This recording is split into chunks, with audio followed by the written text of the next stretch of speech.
Oh.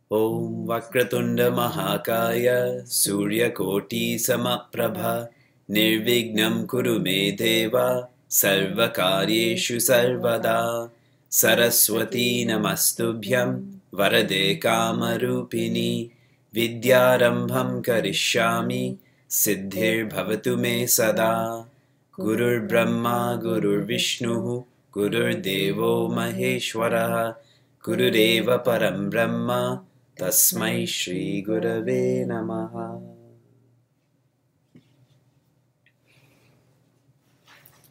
Hari Om and good evening from Niagara Falls. This morning I returned from San Jose, California, and while I was in San Jose, I was teaching Vishnugupta, also known as Chanakya, his Niti Shastra, his policies, his science on leadership, on society. And as I was studying this, I came across one shloka, which I thought was very apt for the stage in our lives of study, our relationship with the Vedanta. And I'll read that for you. Shunaf pucham iva vyartham Jivitam vidyaya vina Naguhya gopane shaktam Nachadamsha nivarane. What this means.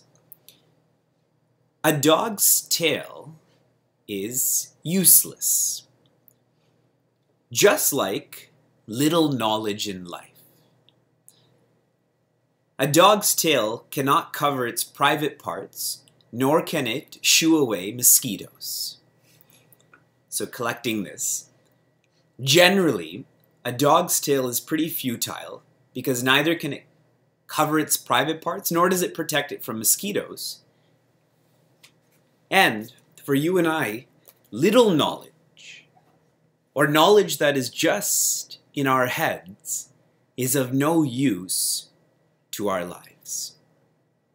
Chanakya uses very strong examples to help us remember. So now every time you see a dog, I hope you'll think about whether our knowledge is complete or not. So what is an indicator of whether our knowledge is complete or not?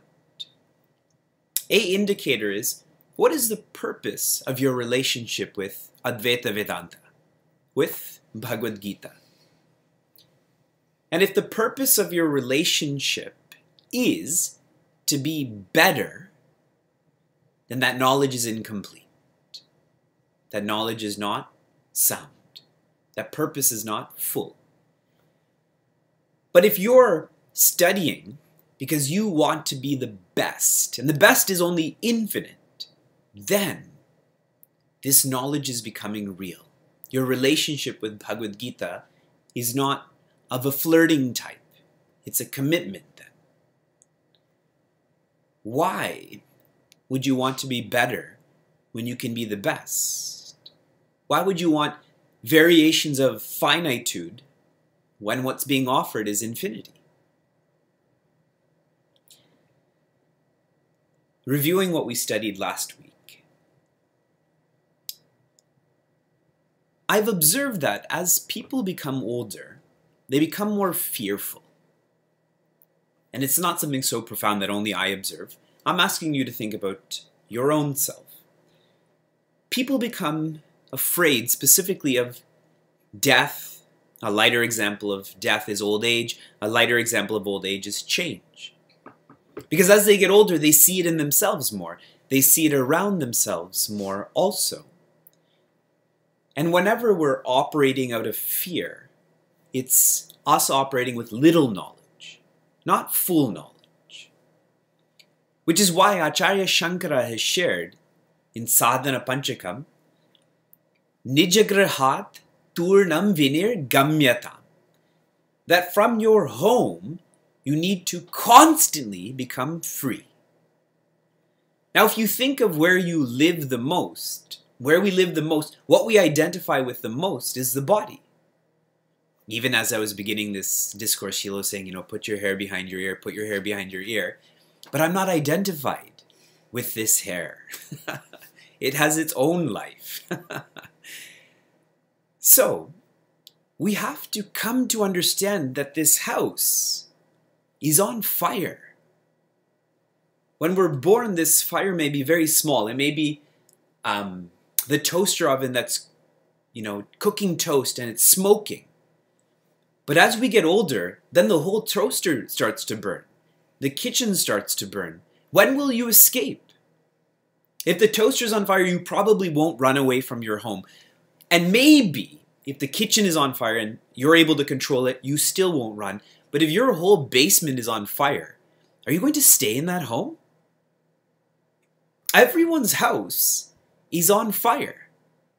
Now you have to decide, when will you escape from this fire?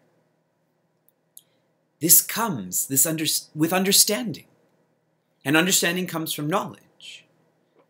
We've spent a lot of time trying to think of, if we identify ourselves as the Dehatma, that I am the body, then this body is going to die because this body is built to change. Dehatma, change. If I identify with the Jivatma, that who am I? I am the ego learns.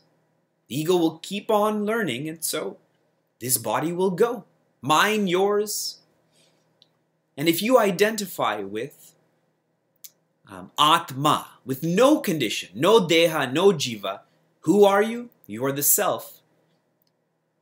Then there's no fire, there's no home, there's no changing, there's no learning, there's only being. And so in all of the weeks that we've studied now, we're almost at 2 months, our lives will become the best with understanding. And understanding comes from knowledge. There's no other gimmicks. There's no other tactics that will help us be who we want to be. It is knowledge, it is vision. Today I've been using the word understanding, but it's all from knowledge. We continue to 2.9 and 2.10. What was the acronym I gave you from the talks on finding your courage? If you want to find your courage, you have to know, if you're close to a laptop, yes, you have to know VCR. What does VCR stand for? You have to know vastness. You have to know, what's the C? Change. And finally, you have to know responsibility. Vastness, change, and responsibility. The responsibility is dharma. And this evening, that's all we're going to focus on, because that's all that Bhagavan focuses on, is dharma. Bhagavan brings up the teaching of dharma. He magnifies this in one of the most famous shlokas of Srimad Bhagavad Gita. What is one of the most famous shlokas that people love to chant, especially older people? What shloka? What chapter, what number? Chapter 2, shloka, yes, 47. Chapter 2, shloka 47. In this shloka, there are really only 2 parts, okay? And I'm going to really make this simple, because if it's simple, we can remember. part number 1.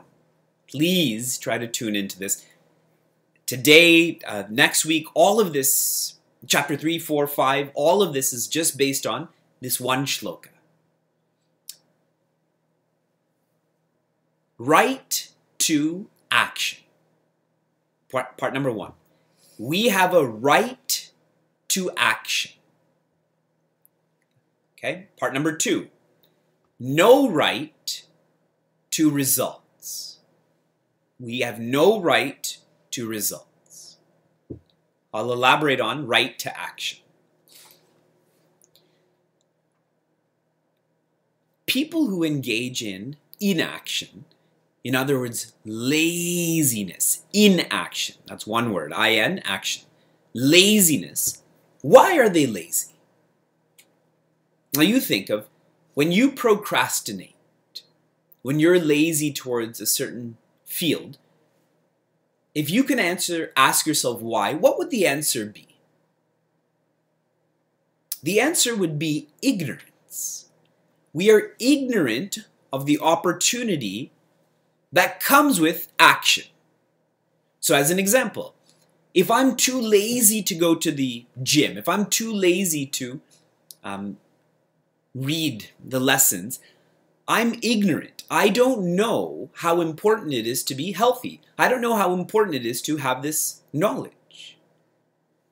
It is ignorance. It really comes down to that. And I'm not poking at anyone for not reading their lessons. That's why this is audio-visual. I say one thing, but I show you another thing. It is ignorance.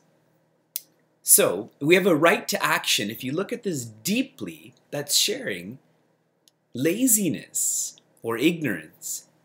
That's not supposed to be in our radar. Laziness and any form of laziness, procrastination, that is us not being righteous. It is us being adharmic. All of the students, please hear me out as I'm saying that. You get your syllabus right at the beginning of the semester. There's no room for procrastination. Right to action also implies that we are humans. Because stones, plants, and animals do not have a right to action. They only function with instinct. We can function with intent or intention. Right. That right is the intention. For animals, there's no right there. It's just instinct. They just do. They're engaged in karma, not karma yoga. Okay, so as humans, what Bhagavan is sharing here is what is the intention with which you're doing whatever you're doing. We already know that laziness is not an option. So now we're acting. Why are we acting? What is the intention? And to really lock this in. This is too simple, but too brilliant. Okay. Action. If you study it from a tense, action comes in the past tense, present tense, or future tense. What is the field of action? Past, present, or future tense? Present, correct? You can't act in the past and you can't act in the future. Action is in the present. And the present is essentially in our control. The past is not in our control, nor is the future. It's only the present. So the right to action becomes very clear because it is known. Okay? And now to understand this even more fully, we look at the next part of this. No right to results. Now think of results. In regards to tenses, results are in the past, present, or future. They're in the future. And in regards to control, results are in your control or out of your control. They're out of your control. So in other words, results are unknown. They're not only in the future, they're out of our control. Which is why so many scriptures talk about Bhagavan being the karma phala dhata. Talk about how the law of karma is beyond our understanding. And why this is important to know is because it teaches us to have focus and to have faith. Focus and faith.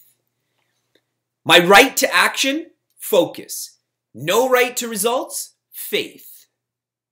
And if you have focus and faith, what you're actually living is vairagya. Vairagya is, that's not important, I'm focusing on this. And as I'm focusing on this, I know that this is going to help me grow. There's the faith part of it.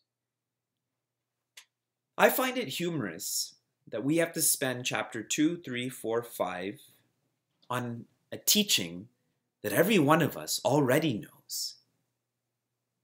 I've been speaking for 15 minutes. Have I taught you anything you don't already know? Think. I told you that you shouldn't be lazy. Did you have to sign up for the Bhagavad Gita course to receive that message? Then I told you that humans can have intention and animals can't. And then I said actions are in the present and control. You know all of that. And then I shifted to results and I said results are in the future, not in your control. So what should you focus on? What's in your control? And if you focus on what's known, you will be the best. Obviously, if we don't focus on what's known, we will not be the best. When someone understands this teaching, they come to experience the joy of an artisan. The joy of an artisan.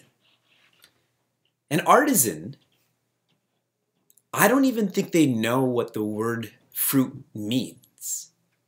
They just paint. They just sing. They just engage. They're so immersed, they're so focused in the action that there's no need to even have faith in the fruit. They're already having the fruit through that action. And I very commonly share this as a love for life.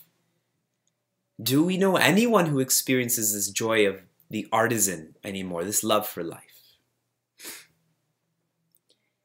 In the reading, there's a most profound sentence which I'll share with all of you. God does not protect us with a stick in hand. He endows those he desires to protect with the right thoughts and right attitude. Does not protect us with a stick in hand. And if he does, that's temporary. But he protects us when we have right thoughts, and with right thoughts come right attitudes, or the other way around. In other words, the right software. And the right software comes from the right knowledge. That's protection. Now, if you think, who's your pati now? Your protector is Bhagavan Krishna and his teachings. Is it so hard to have faith then? We think of protection only in a physical sense. That's why few people can understand and appreciate Vedanta, because we're so identified with the body. But the more you become free of this body, the more our minds open then. We understand true protection then, true love.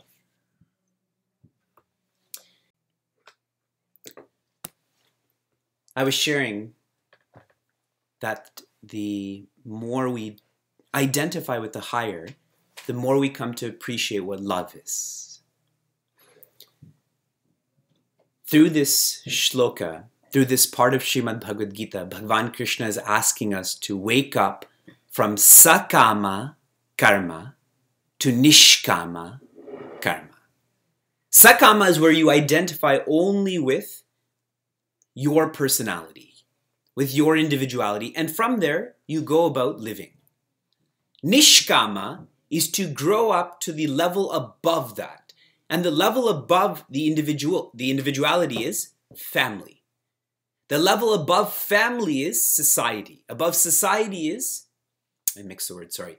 Above family is community. Above community is society. Above society is humanity. And the highest is divinity. If we can be dharmic, if we can be responsible, if we can focus on the right to action, we will go from sakama, Because someone who's a sakami is someone who's focusing on the results. What do I get? But growing up to nishkama is someone who's focusing on the right to action. That person's a vairagi. They have a passion for giving, not a passion for getting. And if we do this, what will come? You don't even have to have faith towards this. What will come is shuddha. That software will become more and more pure. The vasanas, the eshanas, the karmas, the pala, all of that will become more pure. You don't need to have faith to know that. This is a fact. In Atma Bodha, which I think is the text that we will begin studying on Thursdays in September, Acharya Shankara's Atma Bodha, he says that the Rakshasas in our lives are raga and dvesha, likes and dislikes. And for someone who's following the right to action, then that person starts to dismantle these likes and dislikes. Yesterday I saw a very intense movie called Hacksaw Ridge. I'm not sure if any of you have seen that. It's about World War II essentially, and about how one of the main character in the movie, he joins the US Army but refuses to touch a weapon. He says some people save lives by taking other people's lives. Some people save lives by saving people's lives. And when the US Army won the war, they started dismantling those bunkers, dismantling those weapons. For us too, we will feel our focus on the right to action, our faith on the right to action, when we have less likes and dislikes. Less likes and dislikes towards articles, whatever pillows, whatever car warmers, whatever food. Less likes and dislikes towards circumstances, towards the weather, towards sports teams winning and losing, towards politics, towards beings that you want to teach with this Balavar teacher, that you don't want to be in a committee with this person. It could be your own household. That will all start to be dismantled. And when there's less likes and dislikes, we come to see God's world. God doesn't like this person and dislike this person. That's the Jiva's world. Continuing on to 2.11 and 2.12, one of the best names in Sanatana Dharma is Manisha. Manish, Manisha. And if you think of this word, Manaha means the mind. And the mind flows with thoughts. And Isha is the one who's the lord of the mind, so really the lord of thoughts. And here, Bhagavan is teaching us to treat work as worship. Work here is different for every person in this course. Some people professionally, some people at home, some people through school, some people through some combination, some people through service. But everyone has to work. That's the intention. Even animals work, they're just not as aware of it. And if you treat work as worship, it is worship then. That's why I said Bhagavan is Manisha. That what you believe will be supported to become faith, will be supported to become true, a trust, will be supported to become reality. And if you don't treat work as worship, it's not. Bhagavan is the supporter of whatever way you approach Bhagavan. This Sunday, I will be in Pittsburgh. The Pittsburgh folks are so fortunate. This Sunday, Mother Sita will be getting married. Bhagavan Rama and Mother Sita's marriage will be taking place this Sunday in Pittsburgh. Not in Ayodhya, in Pittsburgh. And I was sharing how last week that when Bhagavan Rama and Sri Lakshmana came into the Sabha, where this Swayamvara is about to happen, those kings and princes who are very pure in mind, they saw the embodiment of a hero. Even though Bhagwan Rama is like 16 years old, and obviously he's physically strong, but Ravana and other people are much bigger than he is. But they saw that he is the hero of all heroes. And what did all the wicked and cruel kings see with Bhagwan Rama? They saw Mrityu. They saw their death has come to take them away. And that's what Bhagavad Gita teaches, that as you approach Bhagwan, Bhagwan reveals himself or herself like that. So if you treat work as a burden, work is a burden. Then Monday mornings, all the males are crying. Friday evenings, all the females are crying. But if you treat work as worship, then you delete the word work and there's only worship. Vedo nityam adhyatam. We find it very difficult to think of work as worship. Why? And I'll highlight professionally first. Why are you engaged in your professions? Or all the students, why do you go to school? Do you go there for the right to action? I'm laughing at myself thinking about that. We go there for the right to results. And if you can get results without action, that means you're even more efficient, even more effective. See, if we go there for the right to results, we're bound to have likes and dislikes. And what comes with that? Stress, nervousness, anxiety.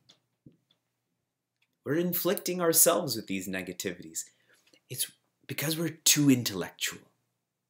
What is worship? Being in a puja room. What is worship? Speaking in Sanskrit. What is worship? Only if you have a certain skin color and you wear a certain marking and so on and so forth. Too intellectual. The intellect separates. It's viveka, vich, to filter. So we think this is worship and this is not. And that's why we need people like Swami Chinmaya to come and show us he did not even have a puja room. He said, all of you are my devatas. And I offer my mantra pushpam. Every word, every scripture that is revealed, those are the flowers I'm offering to you. But he didn't see you as a woman, you as an age, you as a place in the country. He only saw Bhagwan. He did not work for family or community or society. He worked for humanity. Someone had asked Swami Chinmaya, how will you feel if Chinmaya Mission doesn't carry on as it is with you being alive? And his response was, I'm not concerned if Chinmaya Mission burns down while I'm alive. He's not working for Chinmaya Mission. That's community. He's at society. Society, I would say, is like Sanatana Dharma. He wasn't even working for Sanatana Dharma. He was working for humanity. So it's possible to treat work as worship. And as Bhagwan begins to elaborate on this, he says, Samatvam yoga uchyate.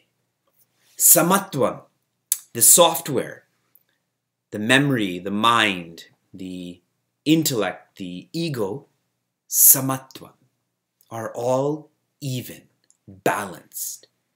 That is known as yoga. He didn't say downward dog. He didn't say shavasana.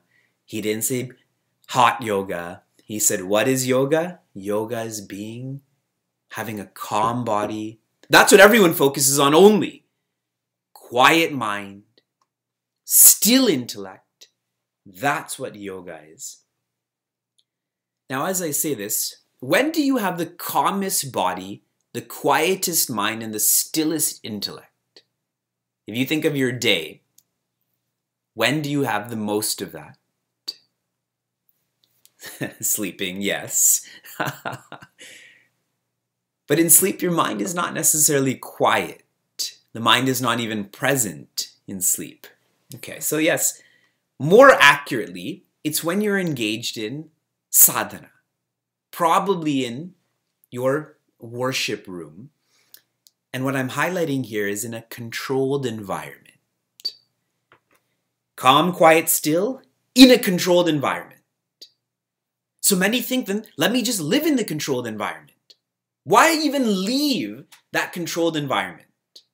If that's what yoga is, finished. But right after that, Bhagavan says, Yogaha karmasu kaushalam.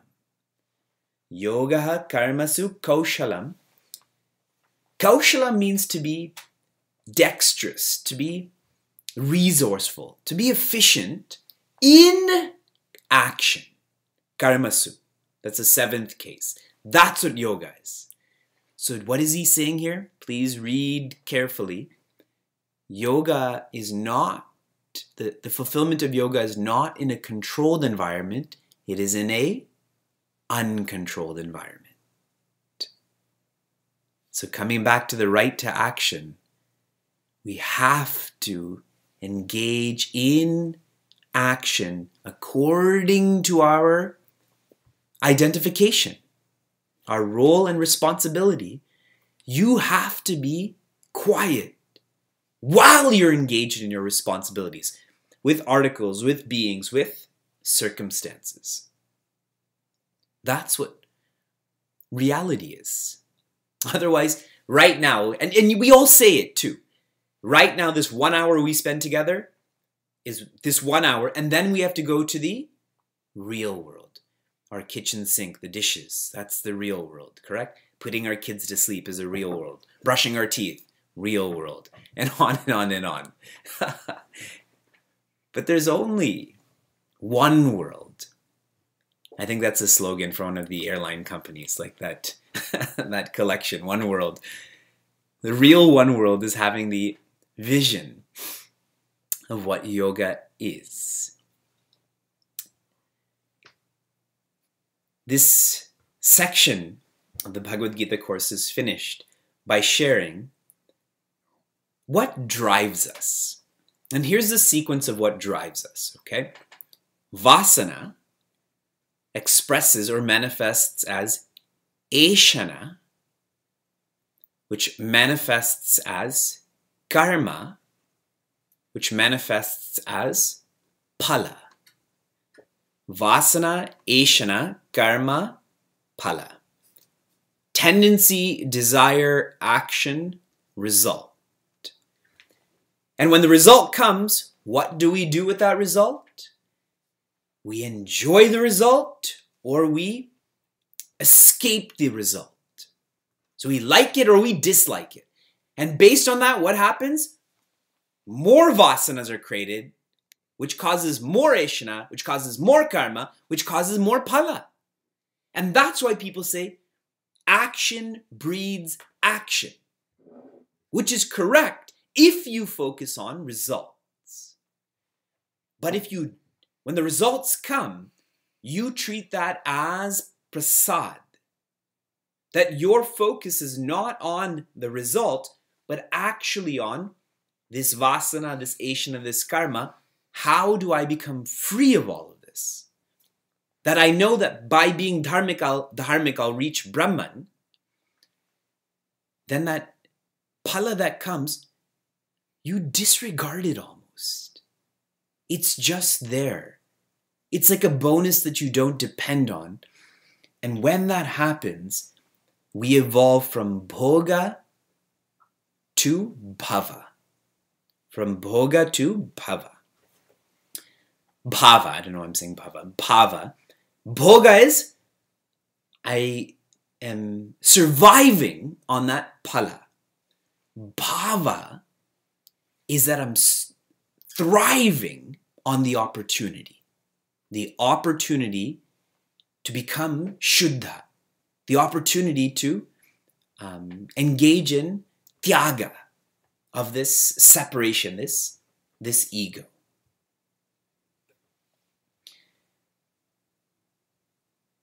Purpose pulls performance.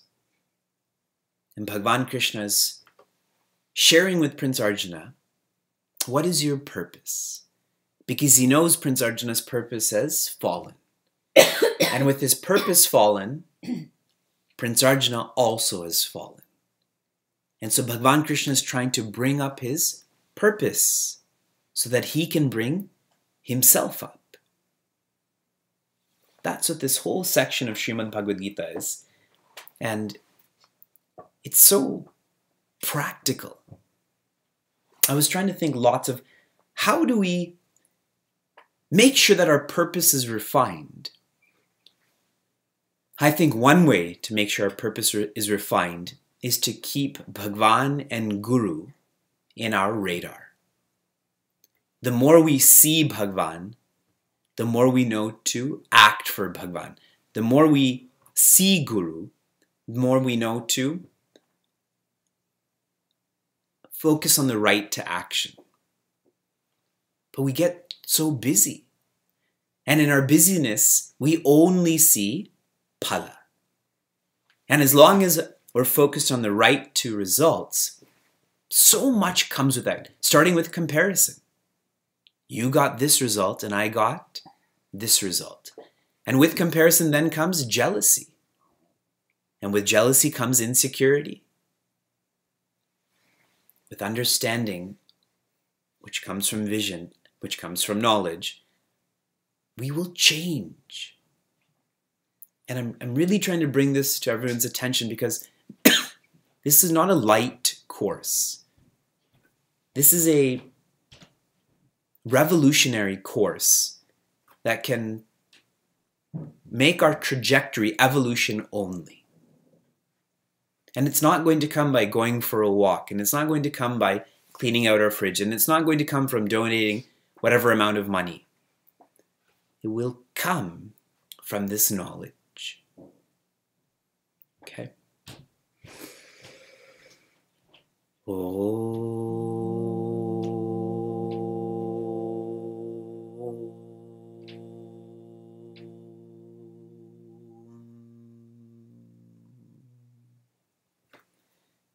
Now.